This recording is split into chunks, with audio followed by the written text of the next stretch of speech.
This episode of Up Close is brought to you by Somerset Cricket Club and Lindos Group of Companies. You see them on the field and on the courts. When they win and when they lose, these are our athletes. They put in countless hours honing their skills and make sacrifices so that they can taste victory.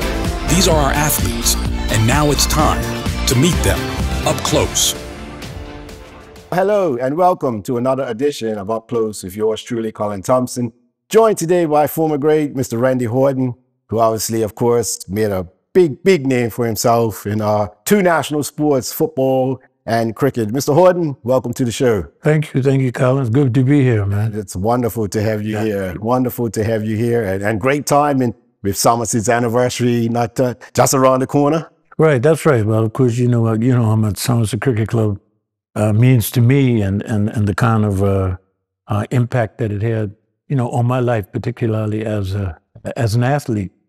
I'll forever be thankful for the opportunities I had when I was there in Somerset. Well, certainly a name that's very synonymous with Somerset. And just to jump right into it, obviously you made quite a name for yourself in the sports of football and cricket, as I mentioned moments ago.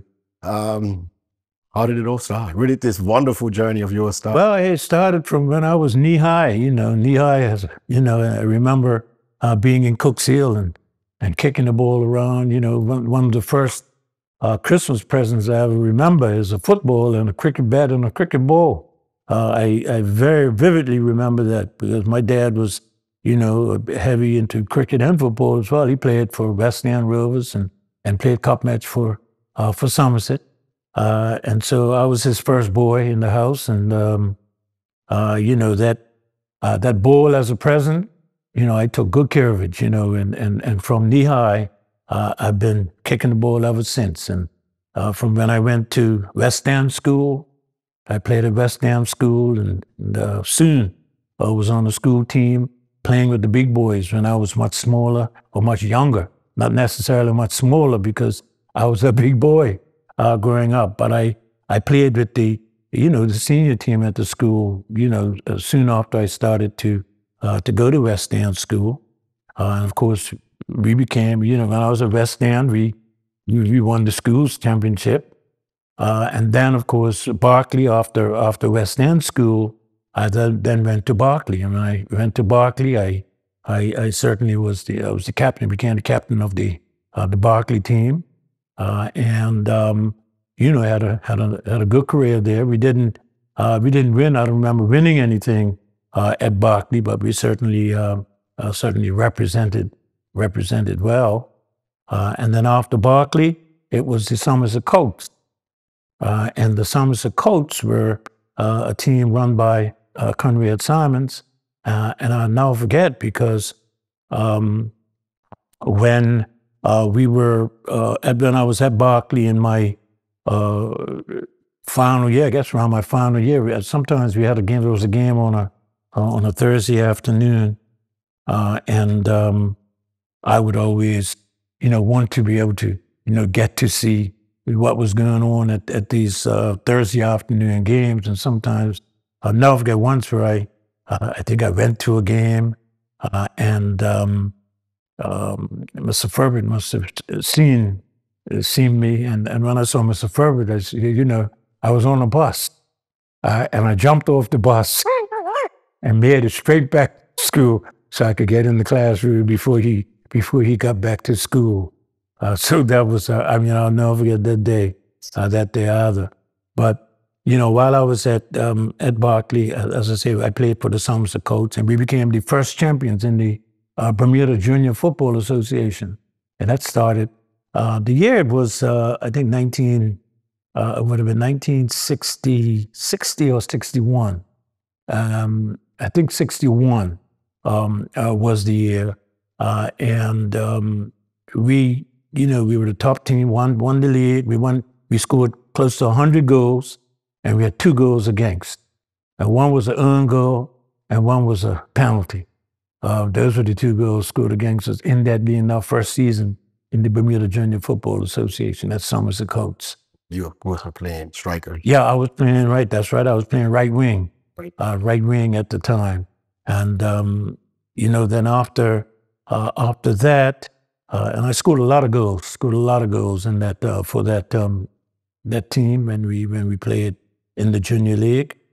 In fact, at the end of the season, the trophy was presented to us by Sir Stanley Matthews, who had come to Bermuda, and he happened to be here when we had the Junior Football Association prize given, and he presented the trophies at that event. And then after the Somerset coach in the Junior Football Association, Conrad put the coach into the BFL B division.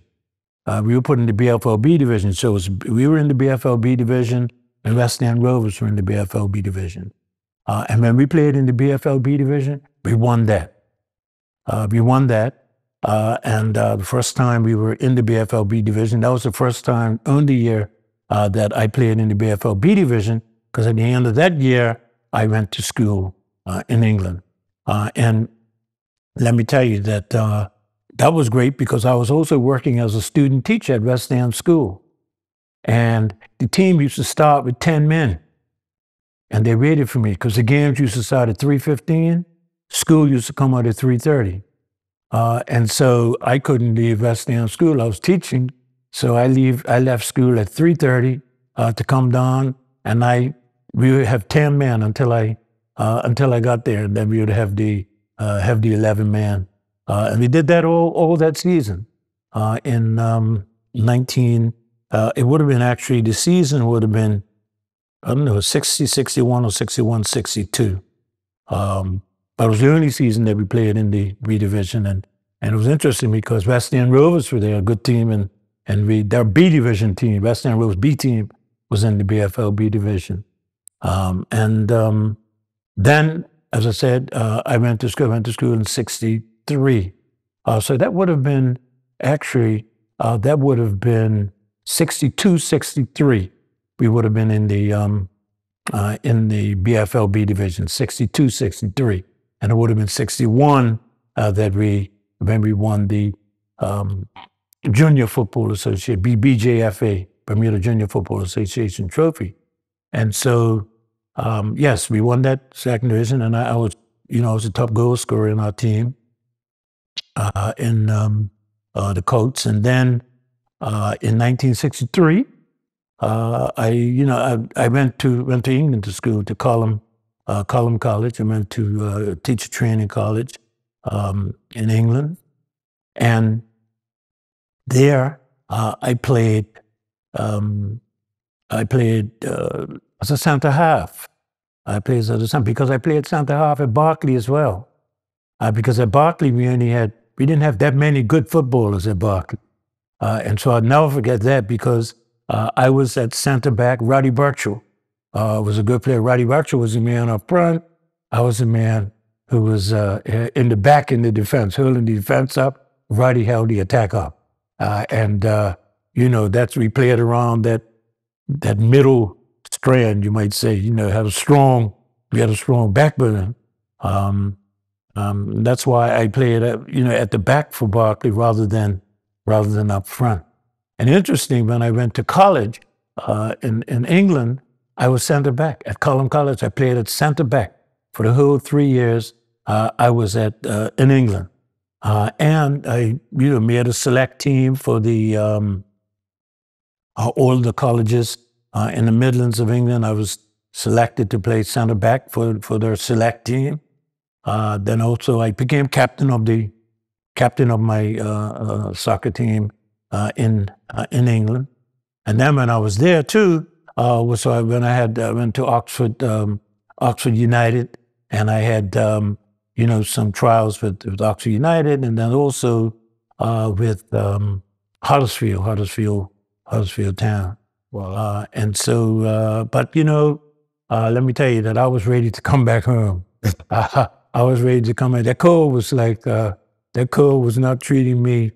Wasn't treating me nicely, man. I wanted the cold, just the misery of seeing those gray skies all the time. I went to England in 63, and I came back home in 1966 once.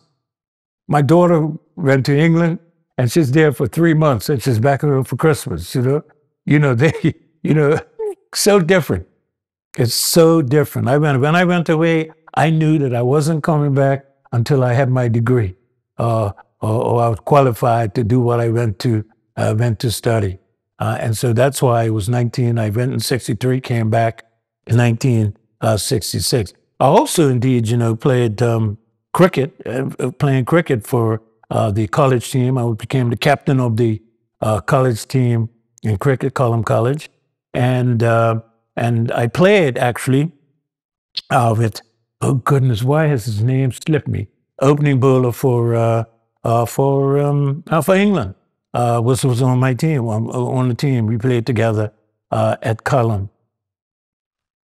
It will come back. It will come back. It will come to. You covered a lot of ground, and I just want to pause a bit. Yes. Because you just got so much. I know you got so much fascinating stories to share. But I'm just going back to when Sir Stanley was here, sure, presented you and your colleagues with the trophy. Yeah. That must have been we were excited. Given his stature in the game. We were excited.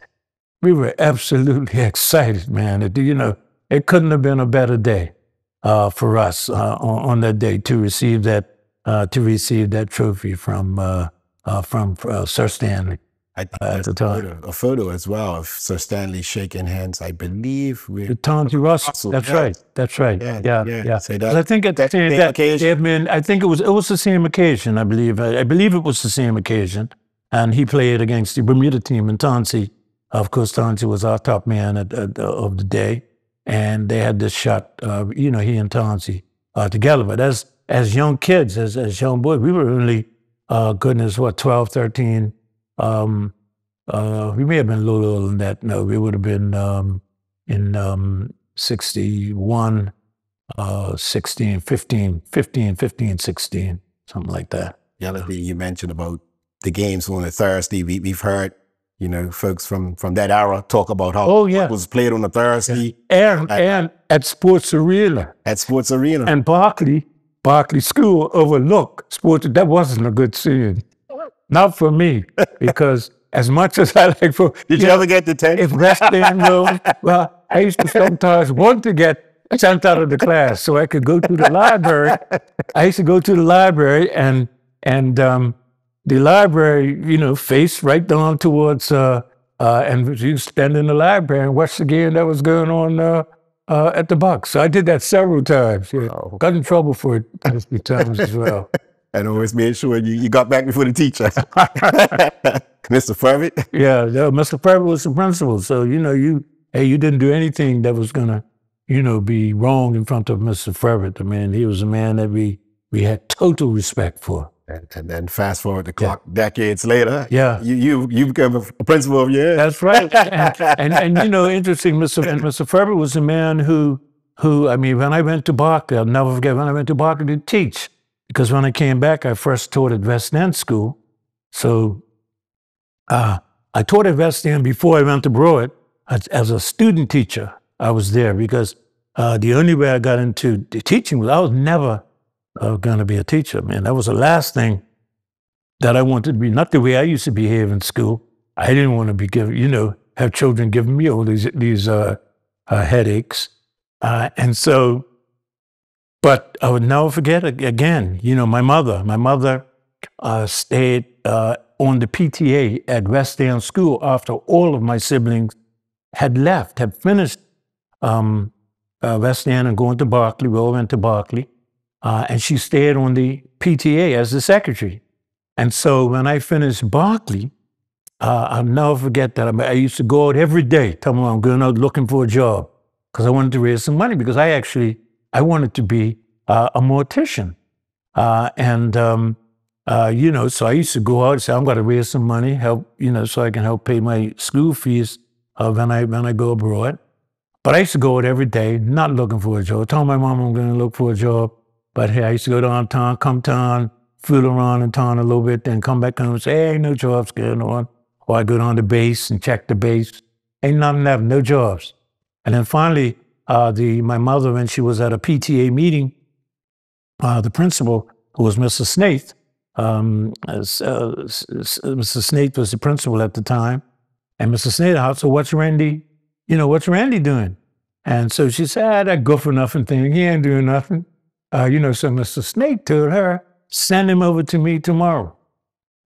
So she sent me over to West End School, and Mr. Snake gave me a job to help out with the PE boys, with the PE department, and to help out with the math, with the boys in math, getting ready to go to Berkeley. And because that was my favorite subjects, my subjects that I was very good at. And so that's how it happened. Then they came back. I remember them coming from the education department, Dr. Kenneth Robinson, coming, watching me out there, coaching the boys at PE, doing PE lessons, etc. And then next, they offered me a scholarship to go to school for 3 years to study to be a PE teacher, with math being my secondary subject. So what made you consider a profession as a mortician? Well, hey, you know what? Because I used to go across Pyramid's home every day going to my grandfather. My grandfather lived on Somerset Road there, around just past, where the clock is in Somerset? Just past the clock on, where Warren Simmons' ice cream factory used to be? Right, so, and we lived at Cook's Hill, so we used to walk down and we had to go to my grandfather Simmons 2 or 3 times a week. And we always passed Pyramid's, and I used to, take a peek, and Mr. Pyramid used to encourage me. And I decided that's what I was going to do. But it didn't work out that way. You read your Simmons, you got me here thinking of those fudgesicles. Yeah, that's right. It's for the best. Oh yeah, and the sherbet, the best sherbet I've ever seen. Yes. Warren Simmons' pineapple sherbet, for sure. Wow. Yeah, I ate enough of it. Certainly had enough energy. Hey, yeah. That would give you some energy. That's right. The other thing that stood out as well, and I'm glad you raised it, you talked about West End Rovers, you talked about the Somerset Colts and Mr. Conrad Simons, who is a legend in his own right. Absolutely. And obviously, those are 3 key elements of what we now see today as Somerset Cricket Club or Somerset Trojans. Okay. I'm just wondering if you can give us a bit more insight into how it all came together. Yeah. Well, of course, it was West End Rovers, and then we had as we came along as youngsters, Conrad had us. Conrad had been to England. Conrad was in Portsmouth in England, and studied and knew football, through and through, and was a fantastic coach. And so he took over this team, the Somerset Colts. And as we developed, of course, and as we went on, we played in the BFLB division. And then it was when I was in England, while I was in England, that they had conversations with the West End Rovers and with Somerset Cricket Club in order to bring the 2 teams together, Somerset Colts and West End Rovers, to become just called Somerset. And so we were called Somerset. When I came back to Bermuda, it was Somerset. It was no more Somerset Colts. It was Somerset playing. And then it was, when I came back in 66.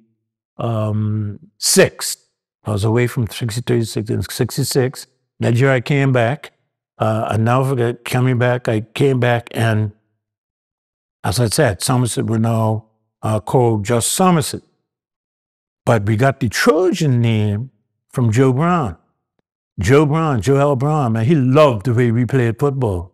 And that first year, after that first season that we played in 1966 to 67, we won the league for the first time. Somerset won the league, and we won the Friendship Trophy. But we got knocked out in the first round by North Village in the FA Cup. I'll never forget that, Colin, because I sat in the dressing room, must have been for a couple of hours, sitting in there wondering how the devil did North Village beat us.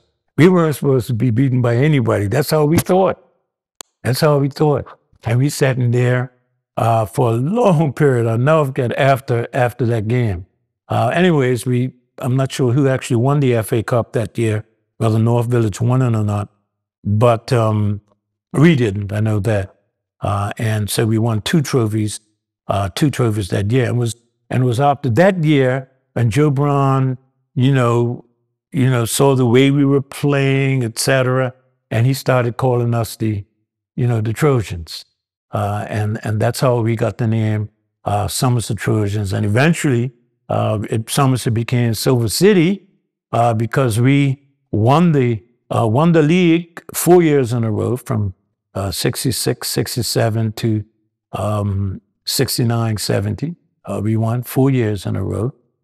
We won the Triple Crown 3 years in a row, from 1967, 68 until 1969, 70. And that was when I went. It was 70 that I left and went abroad, and I was away for 4 or 5 years. And I was playing for the Cosmos. And then when I came back, in fact, while I was away playing, I played a couple of games for Somerset while I was away. Once I came back, it was Neville Virgil's funeral, excuse me, Neville Virgil's wedding. And Neville, the twins, Neville and Neil, my good buddies, almost like brothers to me, they were. And Neville was getting married, and we had married to Louis Virgil, who was, a top softballer at the time. And I came home, I played the game against Devonshire, Colts, and Somerset, but I only could play the first half because the wedding. So I played, and we agreed that I would play the top first half, and then I had to leave in order to go get ready and go to be in Neville's wedding. So, and I scored a goal. I scored the goal. We were leading 1-0 at halftime, and I left, and the game ended up 1-0. Somerset winning. So that was coming back. We played against that was against Coat, and then again in I think it was 70. It would have been 70. That game against Coates was in probably 71 or something. Then I think it was 72. In 72, I came back for the FA Cup final, either 72 or 73 against PHC. They played 3 games and they all were tied. They played 3 FA Cup finals, Somerset and PHC. 2-2, 2-2, 2-2, all tied, 3 of them, and they brought me back. And I came back, I scored a hat trick against PHC, and we won the trophy that year. That was exciting. Wow, well, that's amazing. And I'm gonna. And one thing I got to tell you too about me coming and playing for Somerset, when I came back from England, because I told you I was playing center back in England, right? And so when I came back, Kenny Cam was at center back for Somerset. So I said, no way, I don't care how good I am, Kenny Cam's not going to be moved. So come here and put me in the middle of the park. And I played, in the first game we played against, it was the Casuals, team called the Casuals, up Somerset. We ended up beating them 3 or 4-0, something like that. But anyway, I won a 50-50 ball and scored. And when I did that, it was clear near the front of the goal. When I did that, Comrade said, you're playing center forward. And from that day on, I was the center forward. Oh, amazing. We're just going to pause for a quick moment, and we're going to be right back. Folks, don't go nowhere. We're going to be back with more from Mr. Randy Horton in just a moment. This episode of Up Close is brought to you by Somerset Cricket Club and Lindos Group of Companies.